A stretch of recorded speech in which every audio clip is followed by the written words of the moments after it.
Moving Iron Podcast is proud to be part of the Global Ag Network. The network is live, so check out globalagnetwork.com for more details and updates. Now on to the show. Moving iron in the 21st century. Hard-working people working hard for you and me. Moving iron time and time again. Through the years you'll find us here. Moving iron. Hello and welcome to Moving Iron Podcast Tax News with Glen Birnbaum. Glenn, how you doing today? Hey, good, Casey. It's a bright sunny day here, so that's few and far between here of late, isn't it? Yeah, we'll take it. So you guys are getting you're probably on that like everybody else. You get the 3 days of rain, and then you get 3 days of no rain, and you get about 6 days of rain. So it's a special. Sounds like. There you go. All right, man. Well, I was going through my Twitter feed the other day, and it sounds like the Section 199A grain glitch has kind of got some closure to it. Yeah, they finally released the proposed regulations, or the proposed rules that provide a little more clarification on what the actual statute or the bill that was signed into law in March of 2018. So here it's June of 2019, and we finally have what's called the proposed regulations. There's a comment period, and then presumably they'll try to issue final regulations after feedback is received. So we've been waiting on this for quite a while. There's really two kind of parts to it. There's a lot of the rules that deal with the cooperative grain elevators primarily. How do you deal with the 199A in that context? That's a lot of the regs. It was about 156 pages.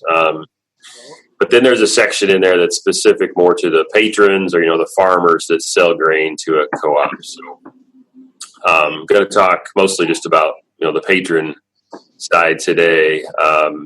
Really not much new. They had a few examples about how to compute this. If you sell some of your grain to a co-op and some of your grain to a non-co-op, right?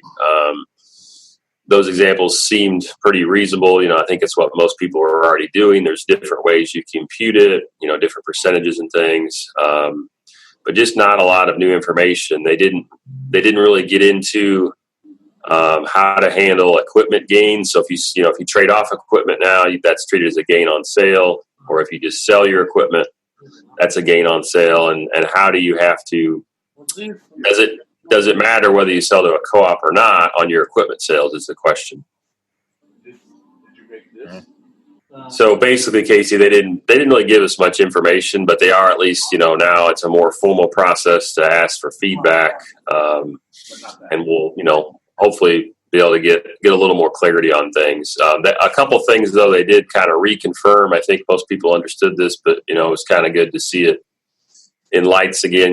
They did mention that what's called the Deduction Reduction or the patron reduction, where generally speaking, you get 20% of your net profit. That's this deduction that you get. Well, if you sell to a co-op, you might only get 11%. You go from 20% down to 11%. We call it here at the office the Deduction of Reduction. There's a lot of complexities with how to compute it. But they did say, you have to do this computation in certain circumstances, despite whether the cooperative grain elevator has actually passed out any deduction to you. There was maybe some people saying, well, does it matter? Maybe if the grain elevator doesn't give me anything extra, then I don't have to reduce my deduction. Well, no, it doesn't matter. Either way, you have to deal with this deduction reduction. The other thing was what we called the transition rule, which is really just applicable for 2018. They kind of restated, hey, you've got to deal with this transition rule. There's no way out of it that first year. So you might remember this, Casey, that if you sold grain to a co-op that has a fiscal year end, let's say they have a March year end or something, then any grain sales from January through March, basically you're kind of out of luck on this 20% deduction, because it's like it was under the old rules before, because that co-op grain elevator, if they had a year end of March 31st, 2018, their year actually started in 2017, their tax year. So that cooperative grain elevators kind of tax rules were based on the 2017 year, not the 2018 year. So Right. Yep. Really, it probably explains maybe why they delayed releasing it so long, because there wasn't really anything earth-shattering in there. But again, we do expect to, there'll be CPA firms, providing some commentary, and maybe we'll get a few more things clarified when the final rules come out. Right. Yep. Well, at least you got some clarification now. Which way to move forward. Yeah, at least we know what's going on.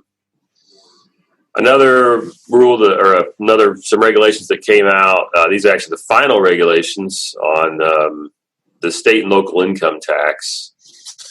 You might remember this, Casey, that state and local income tax is now capped, ceiling of $10,000. It was kind of a pretty big deal, for some of the high tax states, including Illinois here. So what some states were starting to do is say, well, how about we do it this way? So if, I'm limited to $10,000, but if I make a donation to the state or some sort of, quasi-state organization, right? So I make it a charitable contribution to the state, then the state turns around and gives me a tax credit, right, for possibly up to 100% of what I just paid.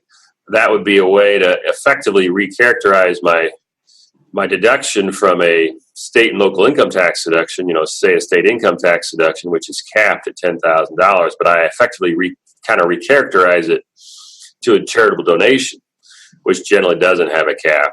And so these states were trying to, get around these rules. So basically these final regulations came out that kind of confirmed what the proposed regulations said, that basically you can't do this. If you do it, they'll kind of recharacterize it back. There is like a 15% rule that we don't really have time to get into, but just, the IRS is basically responding to workarounds from the states, and, they're trying to patch the loopholes, I guess, Casey. So that just came out in the last week or so.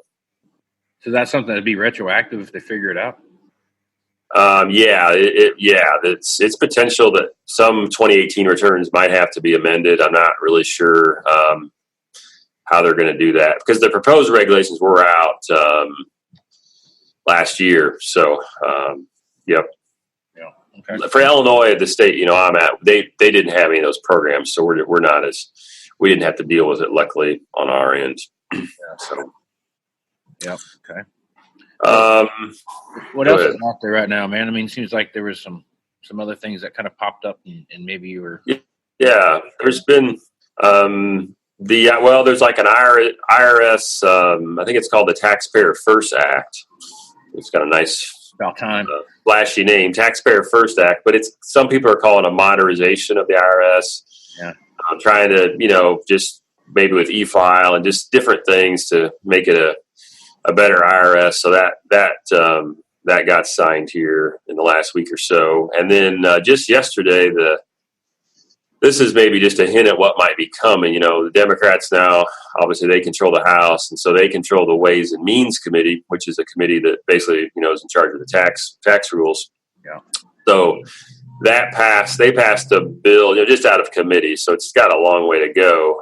But just to give a flavor, it's looking to change some things, like with the child tax credits, earned income tax credit. I think in particular to make like the child tax credit fully refundable. So doing a few things like that. And then along with that, passing what's called the extenders bill.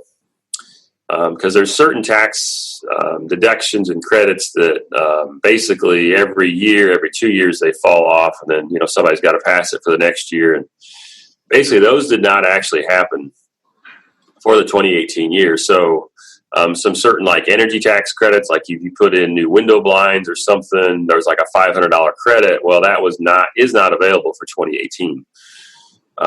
Everyone kind of thought it would get passed, but it never did. So that's one of these extenders. So all that was kind of baked into this one bill that passed committee. But the question is, how are they going to pay for it? What's the offset? And some of the things they're talking about is actually changing the estates, lowering the estate tax exemption back down in like 2022, I believe. It's set to go back down in 2025. If you remember, it was going to go up to like pretty much it's like $11 million. It doubled. And so they would take it down from, instead of 2025, it'd go back down. It goes to 2022. So Other thoughts are like, well, maybe we raise the corporate income tax rate up a little bit. So there's, just when you think there's going to be a little, calming of the waters, there's still a lot of potential for, laws to change, obviously with, president being a Republican, House being Democrats, and the Senate being Republican too. May not happen, but, election's not that far away. So we'll see what happens. But just a lot of activity really for this time of year. Yeah. Well, good stuff as usual, Glenn. If folks wanted to reach out to you and ask you some questions or pick your brain on some of these new regulations that are final now, how would they do that? So yeah, it's best to call our office here at Heidelberg. We're at the phone number 309-694-4251, or you can always seek me out on Twitter at Glen Birnbaum is my handle. Right. And check out his Twitter feed, folks. He's got a lot of good. All the accountants get together and start banging on each other when Glenn posts something out there. So it's always a little back and forth there. So it's good stuff there. So Glenn, Thanks for being on, man, and we'll talk to you again next week. All right, Casey, thanks. Thanks for listening to this edition of the Moving Iron Podcast, now part of the Global Ag Network. If you'd like to continue any of these conversations, you can hit me up on Facebook, Twitter, or Instagram at Moving Iron LLC. You can also send me an email at movingironpodcast@movingironpodcast.com. You can also visit the Moving Iron Podcast YouTube channel and watch Market Roundup with Chip Dellinger, Sean Hackett, and Angie Setzer. Also, Tax News with Glen Birnbaum. Please visit movingironllc.com. Here you can find information, details, and updates for the 2019 Moving Iron Summit in Nashville, Tennessee. If you'd like to support the podcast, you can leave a review and subscribe at iTunes, Google Play, Stitcher Radio, TuneIn Radio, SoundCloud, and globalagnetwork.com. So until next time, let's go move some iron. This is Casey Seymour. Out. Moving iron in the 21st century.